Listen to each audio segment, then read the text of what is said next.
Check Podcasts.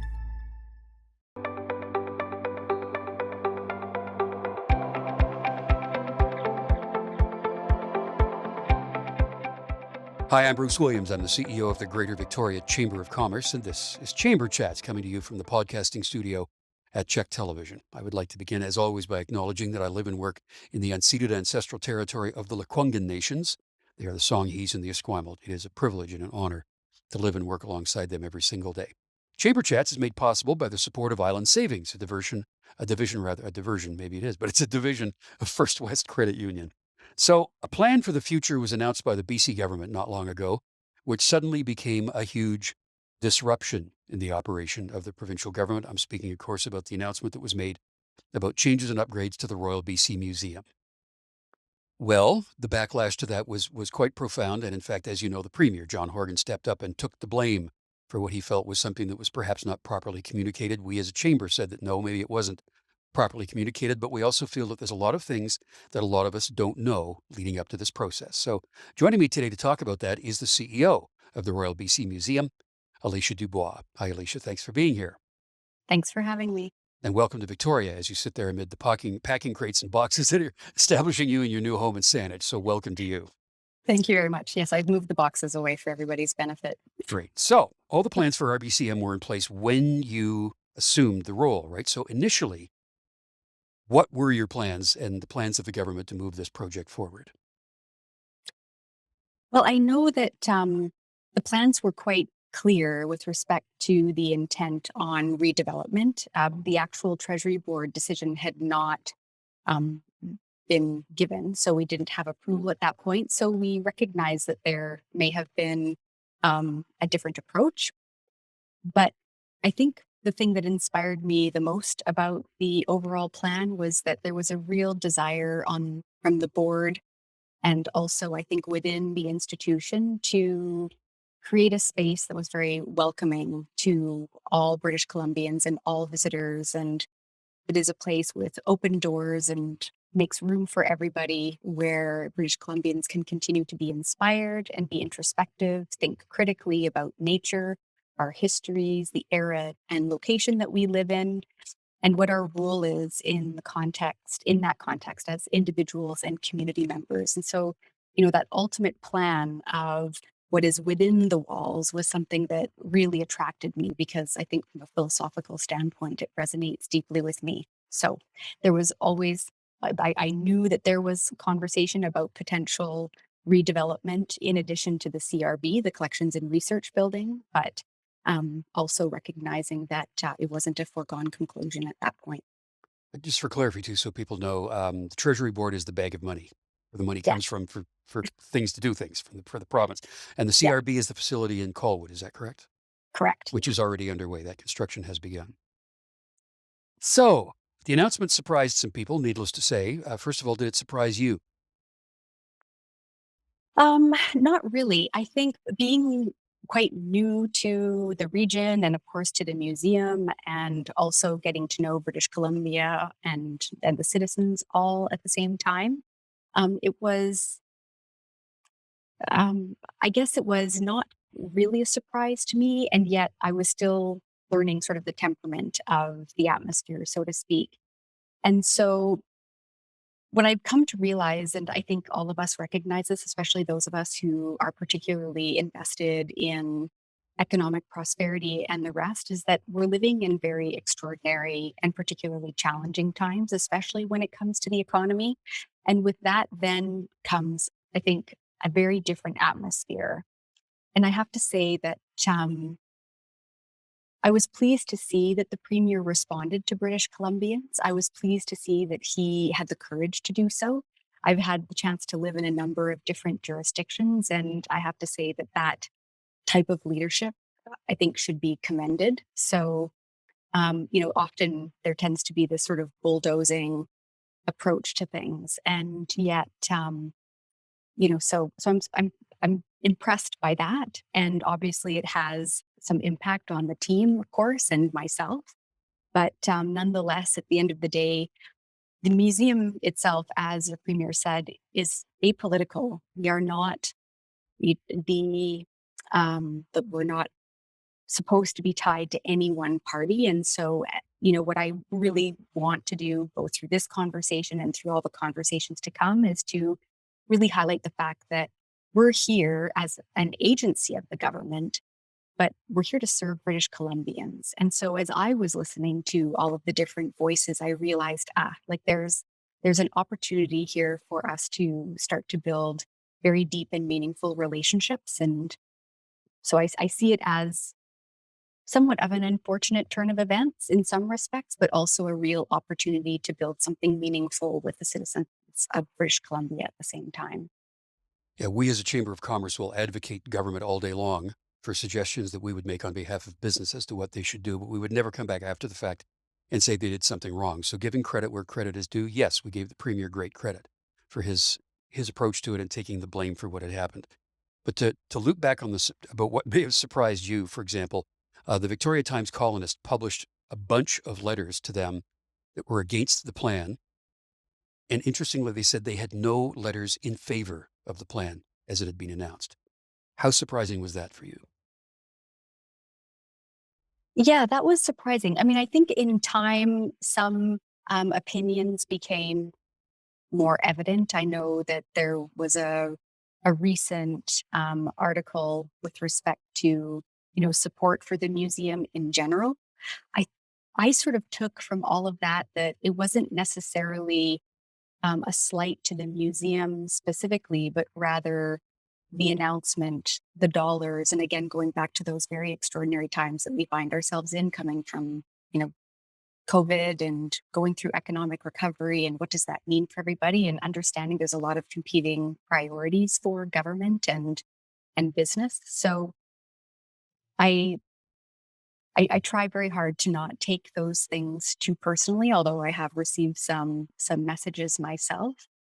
But I do recognize that that there are lots of competing demands, and for us now to take a step back and to just take a very different approach and take time to listen is, I think, an important thing right now in light of that response.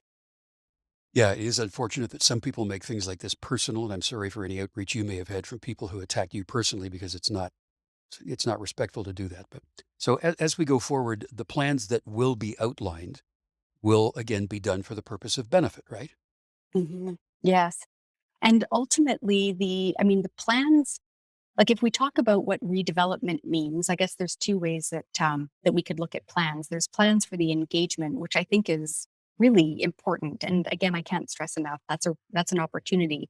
And frankly, we were planning to be out and around British Columbia in the fall. The the conversation is going to change somewhat. We were still to planning to look to British Columbians for their input on what the future of the museum looks like. And we wanted to engage in a way that was really about co-creation. However, the the news now does not really change that, other than we're taking a step back with respect to the decision about development, but we're still looking to build those relationships, have that high touch engagement in the different regions of the province. Like, we're looking at being in a number of municipalities, and of course there will be the more further touch approach with surveys, et cetera. But I don't think that a project like this and an institution like this is going to have satisfactory engagement through surveys. I think we really need to be there and engaging and bringing the best of the museum to them, and having a chance to listen. So those next steps, that consultation, those conversations with people is what I'd like to talk about next.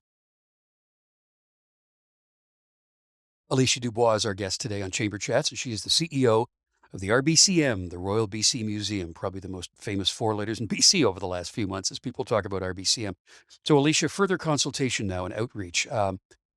Don't really want to go back and ask who was consulted in the past to create the plan that was rolled out, but it's the important next steps that we talk about. So, when you say you want to go out and meet in person and go to other parts of the province, what does that look like, this consultation and outreach? Who specifically do you think you're going to be speaking with? Well, frankly, there's a number of partners and stakeholders. So there will be public meetings, of course, where we invite the public to different locations. And we create spaces where the public can engage with us and actively give us feedback, and we have a chance to co-create. But we'll be doing the same thing with our business partners too. So for instance, with the chambers, with our tourism partners, with our other GLAM partners, so galleries, libraries, archives, museums. We have a number of very strong partnerships already, but we really want to learn how we can better leverage those partners in order to support a museum experience that is much more broad and extends beyond Victoria. And we'll do that through a variety of ways. So, we have a learning and experience team, which is absolutely phenomenal. And they're able to come out and provide for educational programming, et cetera, for kids of all ages, so to speak. And we also have curators and collections managers who have incredible expertise around the collections that we have at the museum. And we'll be looking for them to also participate with us to do informational, educational sessions about research that they've done and the type of ways that they are supporting different conversations. So, for instance, a lot of our researchers engage with other ministries around conversations related to climate change because, of course, they've been tracking different aspects of our natural history for decades. And so, we get to therefore make inferences about certain impacts of climate change. And, there's lots of very interesting conversations that we can have with British Columbians as part of the engagement process. And we will be asking the difficult questions. We're not going out with preconceived notions. We're not going out with a plan to just move ahead anyway. The plan has, in fact, been canceled. And so has the budget that went along with it. And so, there's going to be a need for us to recreate the engagement plan to a certain extent and go back to Treasury Board for approval for that. And it means we'll be opening and having a museum experience in Victoria as per usual, with probably some modifications. But we'll also be out across British Columbia and working with British Columbians and our partners, business partners, GLAM partners, and of course, local politics, et cetera, too. We'll be including mayors and councils and all of the rest. And chambers of commerce, as you said, because Of course. we're gonna connect you with the chambers across the province for Yes. those Yes. conversations. GLAM is a Thank new you. title to me. What is that? Galleries, libraries, Archives art and museums. glam. It's the glamour of the GLAM. glam. So That's right. all of the work that went into this project up until now, I'm gonna sort of assume is not all for naught. I mean, some of that may end up being a part of this plan going forward based on the consultations. For sure, because at the end of the day, while the plan has been canceled, the the issues that we're actually looking to mitigate have not gone away. And that's part, I think, of the conversation that a lot of British Columbians have missed out on. So, what are the actual functional challenges?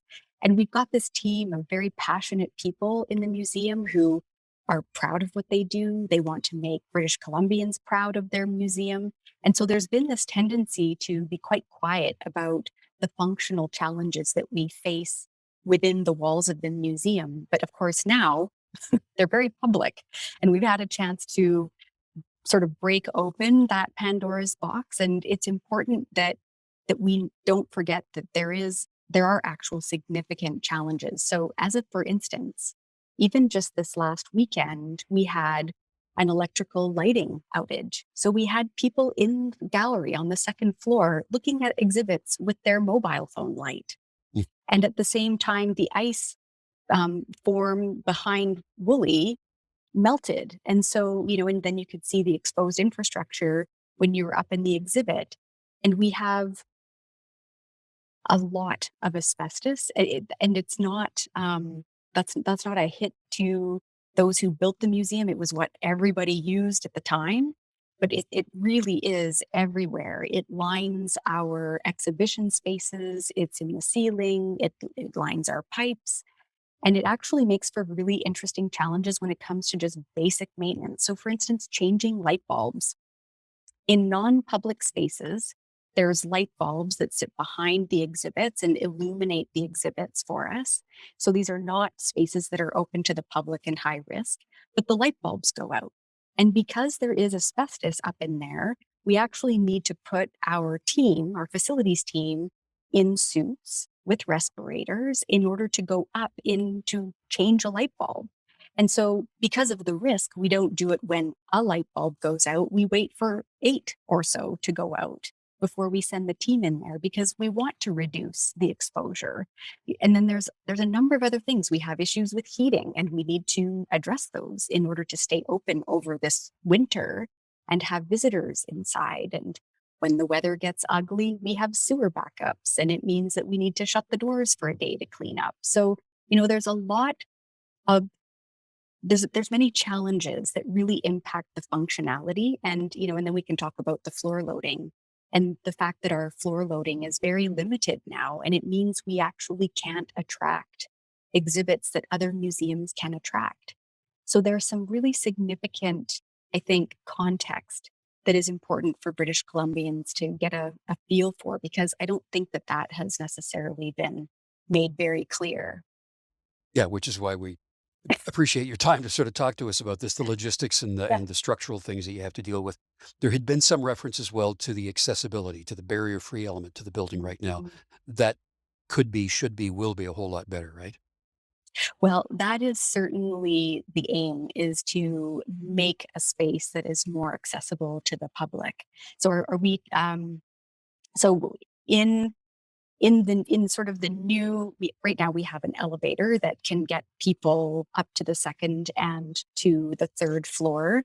The escalators look like they're going to be operational up to the third floor, which is very good. We got some news today. We were concerned that perhaps the operation of those might be a challenge. And so, the whole idea of ensuring that we have a space where all people can arrive and have access to the museum is obviously very important for us.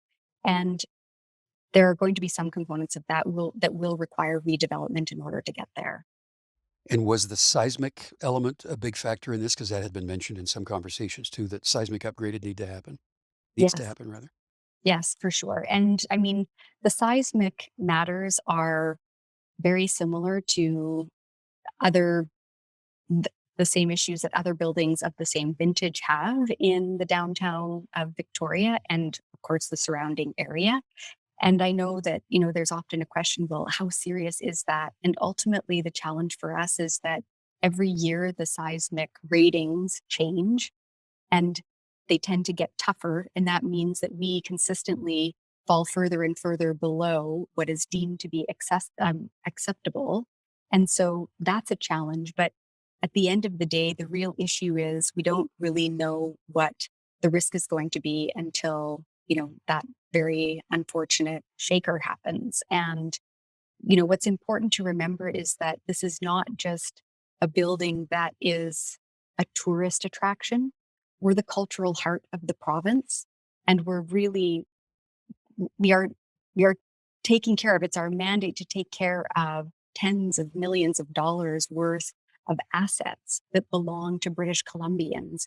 And I suppose I suppose the positive of this is that, we know that there's a risk and in the event, something happens, and gosh, we certainly hope that that's not the case.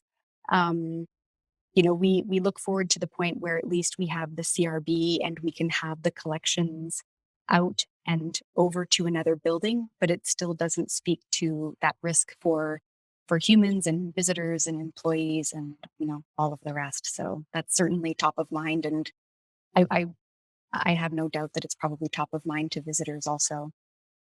Speaking of visitors, there has been some speculation about the possibility of the museum leaving Victoria. I want to talk about that Sure. next. Our guest on Chamber Chats today is Alicia Dubois. She is the CEO of the Royal BC Museum. So there's been some talk, and even when the Premier was asked, is there a chance that this museum will not be remaining in Victoria? He didn't give a direct no. So that's left it open to some speculation. Will the new facility, will the RBCM remain in Victoria? Well, one, we will ask all of the questions when we go out to BC, but one thing I think we should keep in mind is that there are some complexities that that would need to be overcome in order for that to be the case. So, for instance, the Museum Act itself, so our legislation that governs us and provides us with our mandate, specifically says that the museum is to be in Victoria. And so there would need to be a change in the law. That is not easy, right? So that's one consideration. The other is that we have approximately 160 employees, and about 80% of them are union members. And of course, as part of their union membership, there are expectations on us as an employer with respect to relocation, et cetera. And it's not that those challenges are not insurmountable. They will just take a lot of political will, social pressure, and economic consideration before they will be moved ahead with. All to say, it's not something that can be changed on a whim. Maybe the most important elements within the collection are those that reflect pre-colonization.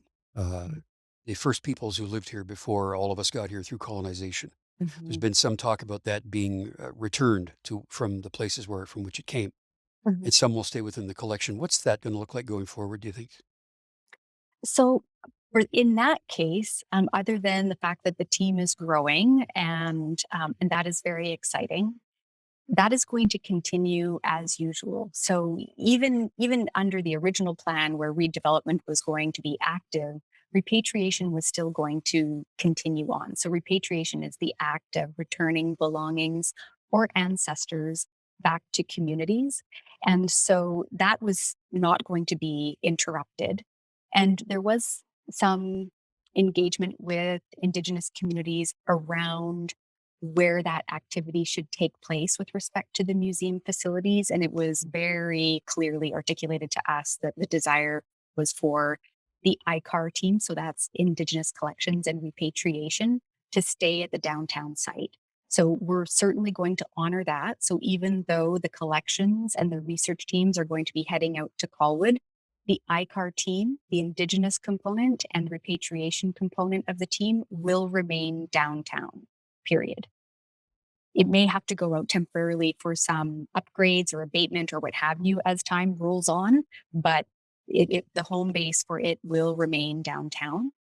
And ultimately, I mean, the aim here, and it hasn't always been the aim, and I don't know if you want me to get into colonization and the nature of museums. Why don't we save that for another podcast? Because we've Sure. kind of run out of time for this one. But yeah, that Okay. that whole thing I think is a conversation we should have in a larger scale at some point in the future. But in the meantime, thank you for your time today. We look forward to the next steps you're going to take to create a Royal BC Museum that's one that all of the province wants rather through your consultation. So, Alicia Dubois, CEO of the Royal BC Museum, thanks for being with us.